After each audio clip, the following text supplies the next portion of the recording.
The video we're gonna watch today has been on my watch list for quite a while. And finally, today we're gonna go behind the scenes with an NFL photographer, what it's like for them on game day with one of my favorite teams ever, the LA Chargers.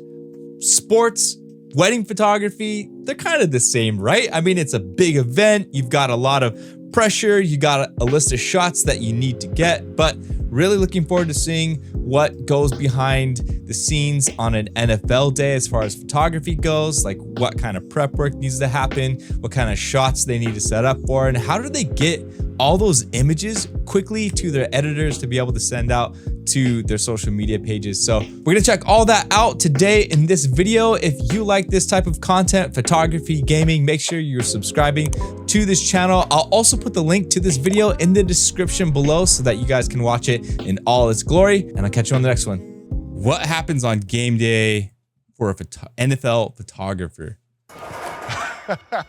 Hi, this is Mike Nowak. I've been the Chargers team photographer. It's my 25th year. This shot right here, though. This shot right here. Hi, this is Mike Nowak. I've been the This shot right here, man. LaDainian Tomlinson breaking the single season touchdown record for running back. Still holding today. 524 games in a row, and welcome to my office. Damn, dude, 500 something games in a row? That's crazy.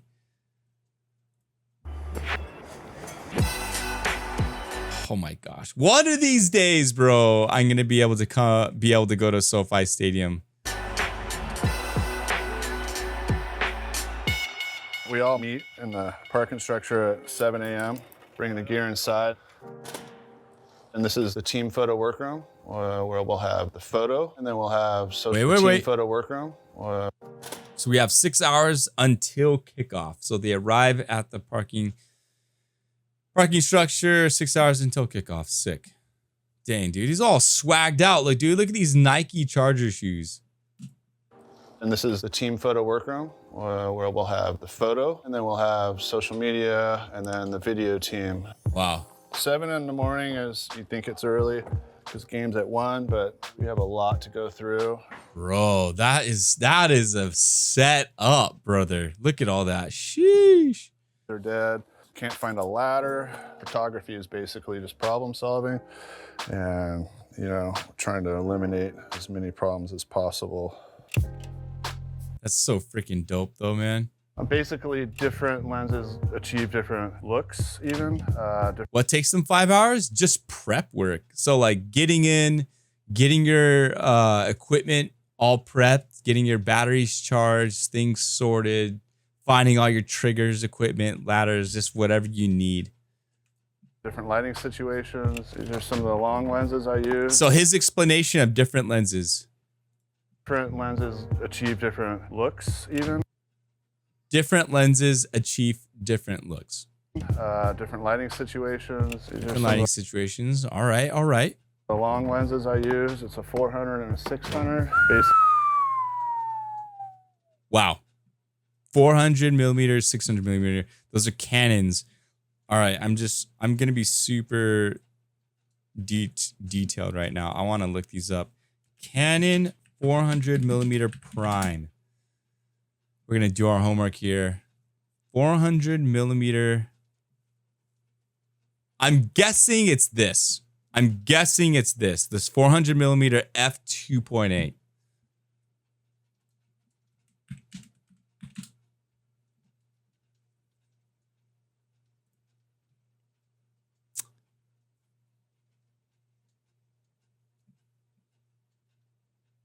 And 600.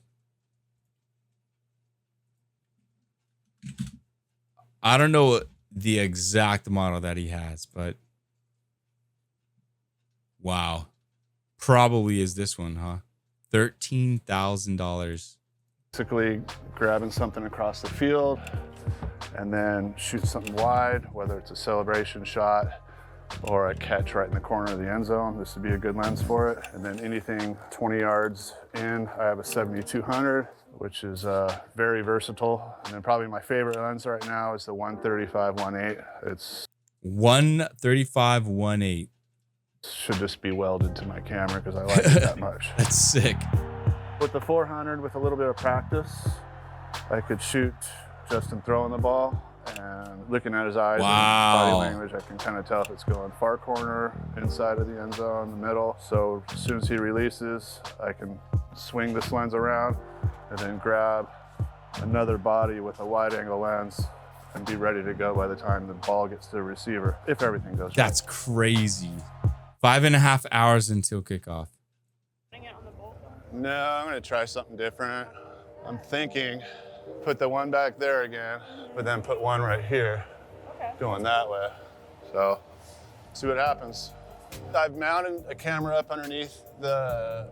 So he's got Canon 1DX. Canon 1DXs. That is a sick mount shot right there. I like that. And then another angle is I mount it back here, facing out this way, which is a great angle. You can see right here, this is where he's got the camera mounted up there. Dang, dude, just like look how many media people are here, guys. Like we've got this camera mounted, this camera mounted.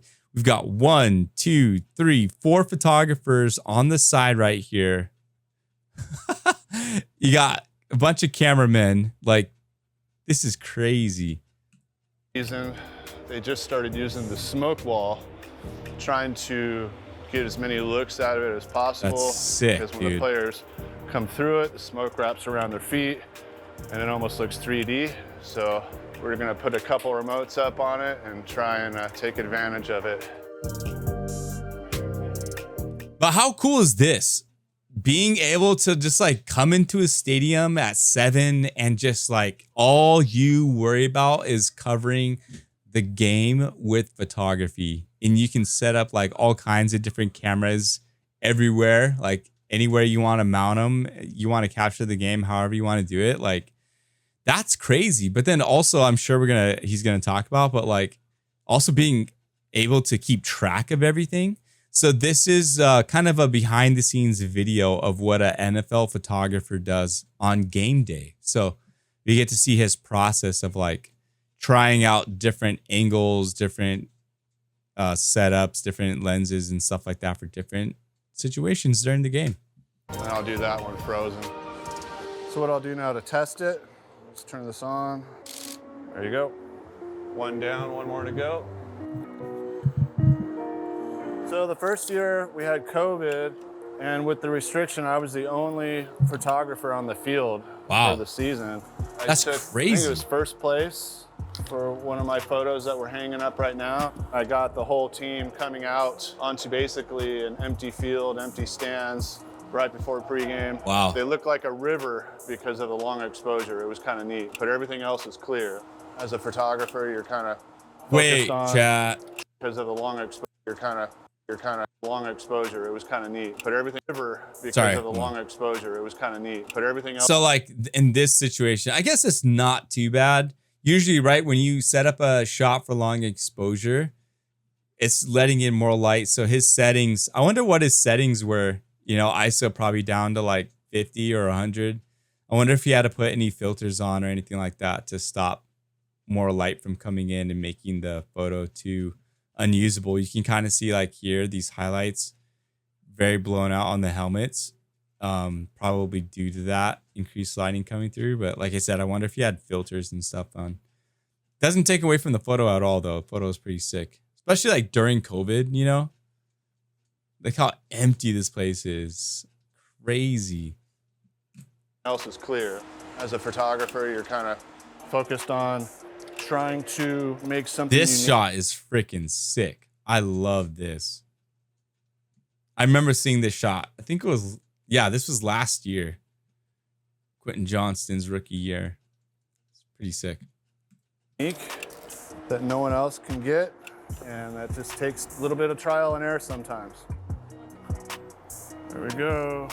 What I do is I mount this. It's old, but it still works. When I fire my camera, this goes in the hot shoe, it will fire. As you can hear, you can see the red lights go off. Both of them. There you go. We're ready. So this is our wireless setup. It's the Ethernet logo, and then we have our wireless. So basically the camera is now connecting to this little guy. Holy so if crap, I take a picture, if I like that picture, I hit set, which is what I programmed to transmit.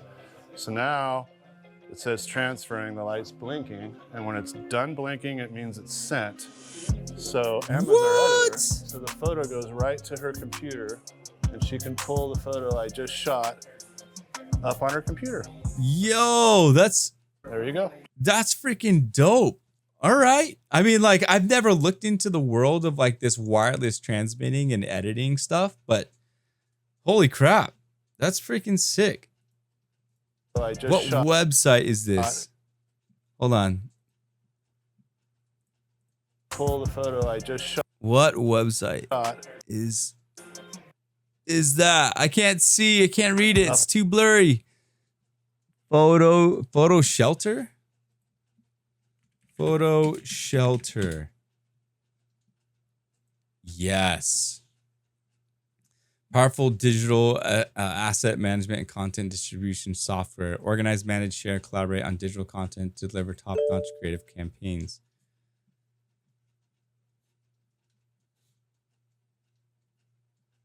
From field to fans with Photo Shelter. Bro, imagine setting this up on like wedding day.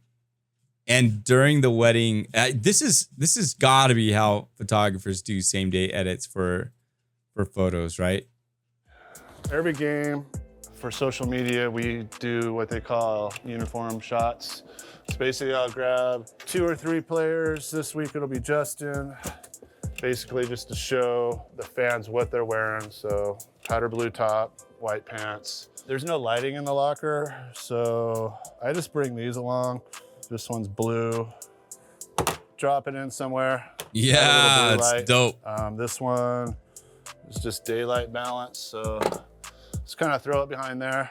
Little blue light, just adds a little pop to it. The light I put in the background just kind of spruces it up a little bit. So this will be sent right to social, so I'll just... Bro, that's sick.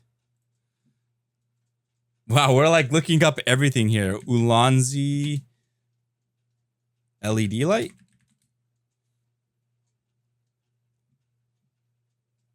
Yeah, I'm sure there's freaking tons of these little LED lights out there. I have one. It's a bowling, and then I have one from Small Rig. This right here.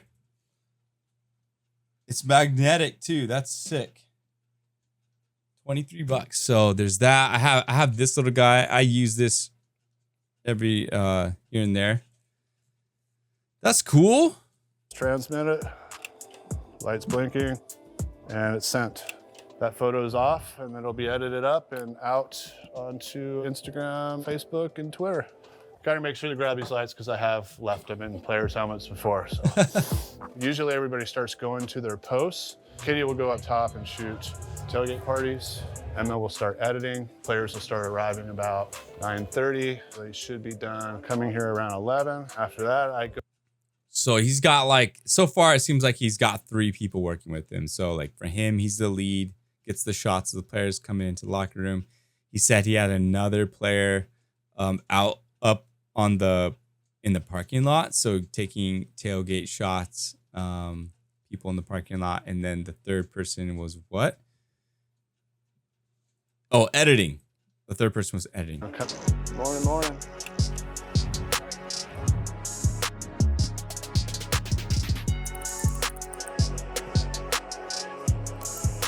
Basically, after we finish player arrivals, the team will be outside stretching. I will try and just capture a few shots of certain guys stretching real quick, transmit those out for social media. Returners will come out first. They usually huddle up right at the end of the tunnel. QBs will huddle up back over here. And they're pretty quick taking the field, so I'll probably shoot a huddle with the long lens and then hug the wall and try and just get facial stuff coming down the hallway. All right. Oh yeah, let's go.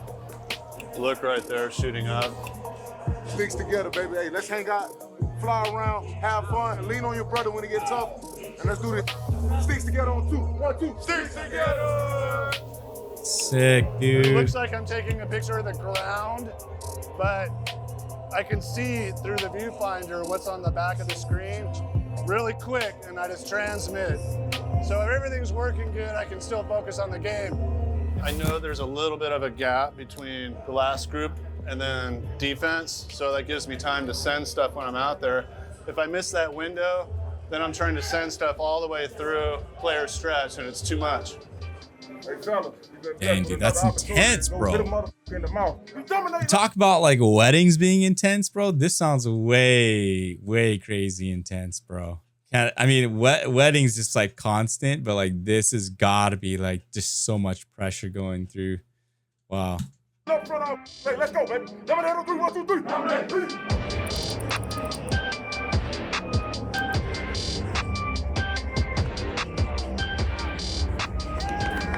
Let's go, man. We ain't waiting on the ass. Don't wait, bro. From the first play to the last play. Let's go. Clap this up. Oh, give it to him. Ready for your Chargers to hit that field.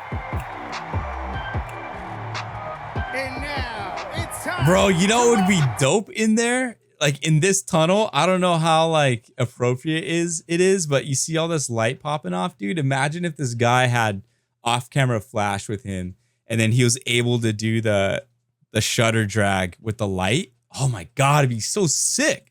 Because like these shots that he's getting right here definitely do not show like the vibe of like what's taking place in here. You know what I'm saying? Like you're just taking a moment in time with like the light, but if he had it like dragged and off camera, like that'd be so epic, dude. And imagine if he had like places to mount the flashes up on the ceiling or along the wall in here, so that like he doesn't have to hold it and he can just like time it when the players reach a certain spot. It'd be sick. I'm like so hyped right now. Los Angeles Chargers! Let's go!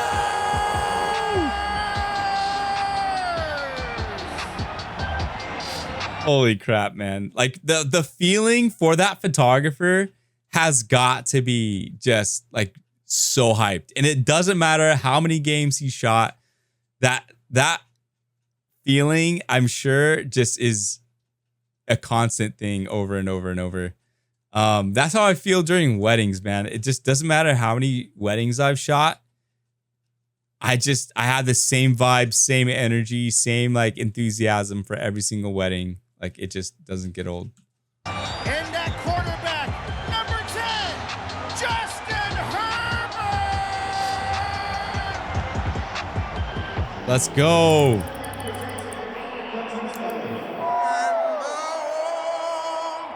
Today we have a couple more photographers, so Ty is on the bench area, and he'll hang in a high end zone. I'll cover the corner and basically the half of the end zone, and then we have another photographer on the other side, so we have all our bases covered.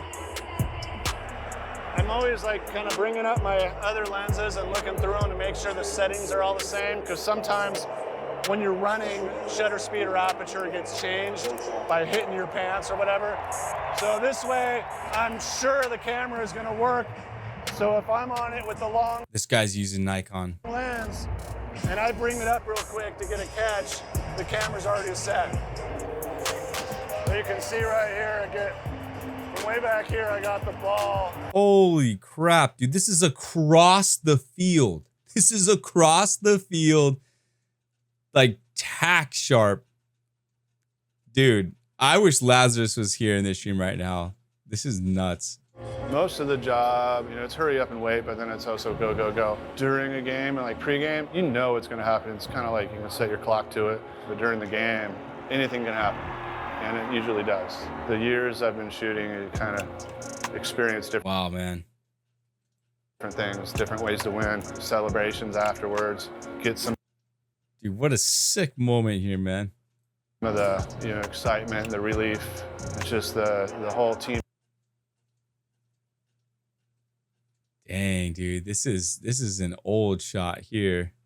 It's an old team right here. Aspect going into the locker room of guys being there for each other. Oh my gosh, Phillip Rivers, freaking Norv Turner. This is Sean Phillips. It's nice to be able to be in that situation where you can capture things that you know, most people will never see, and then you can share that with them. So it's great. Sorry about that, guys. Towards the end there, my camera did cut out, and it's because like the dummy battery on my camera is a little finicky right now. So I did end up fixing it after like 10 minutes. But if you tune into the live stream tomorrow, hopefully I can stream tomorrow, the camera will be on and fixed. But if you like this type of content, make sure you check us out on Twitch. We go live whenever I can, but we edit photos, react to photography content, do some gaming, all that good stuff. Make sure you join our Discord. The link for this video is down below in the description, and I will see you guys later. Cheers.